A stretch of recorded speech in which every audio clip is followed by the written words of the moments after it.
Hi everyone, Jonathan here again with the second progress report on my researches into the Upton area. And it's amazing how one new document can suddenly open a whole new vista, or in this case the acquisition of a book can reveal a mass of new detail. I recently obtained the book Upton, The Heart of Torquay, written by Derek John Seymour and published in 1963. It's primarily about the parish of Upton and its church, which is St Mary Mag's, although it's also frequently referred to as Upton Church. And the book is a mine of information and includes a whole chapter on St James's Church. But for the moment, I want to return to maps. But first, a little diversion about the book, which I bought from the online Abe bookshop. The copy I received included a typed note from the author to a Dr. Cameron on the 1st of June 1964, indicating that this copy was given as a gift, I presume to someone who had an interest in local history. There is a short note on the back flap of the dust cover giving a brief biography of Derek Seymour, who sadly died in October 2006. The book also contains a map of the Upton area, which shows the main features of the area as Derek Seymour suggests they were at the beginning of the 1820s, so about 200 years ago. Using the 1860s OS map, I've tried to identify places marked on Seymour's map. Having done this, it becomes possible to highlight which roads in the area are at least 200 years old. But one thing that maps are not necessarily very good at is showing the topography of the landscape, especially when the landscape is busy with lots of detail.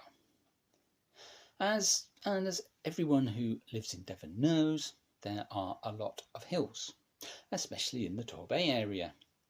This is the 1960s OS map, and although the contours are there as brown and orange lines, they're not actually easy to see. This is a relief map from 1802, drawn by a draftsman called William Stanley. The topography or relief is shown by using dense brushwork interlining called hatches.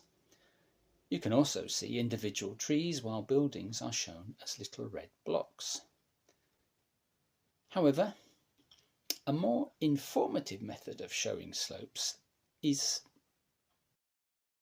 to use a type of heat map, where low-lying land is indicated here by some shade of blue, but which moves through the colour spectrum until higher land is highlighted in red. This gives us a better idea of the topography of the land. And one thing that is immediately obvious from this map is how the line of the railway follows the easiest and lowest land route into Torquay. It also shows us the valley in which Upton lies. This is a larger scale version with the red circle marking St James's Church. There used to be a stream which flowed down this valley called the Fleet, which gave its name to Fleet Street near the quay. Although Derek Seymour has suggested that it may actually have been called the Pitter, and may have been the origin for the name Peditford Terrace. I presume the stream is now buried underground, probably under Lymington Road. Using Seymour's map, we can now identify his landmarks to highlight which roads are over 200 years old. And it's noticeable that they generally follow the sides of the valleys, a lesson for all those house builders who like to build on floodplains. I've done the same with the 1802 relief map, and there is a question over whether the missing portions of roads are because they weren't there, or whether the information supplied to William Stanley was incomplete. And finally, I've suggested on this map the roads and lanes I think form the basis of current streets in Upton. One thing is certain though, the landscape of Torquay, and especially this area, has changed considerably over the last 220 years.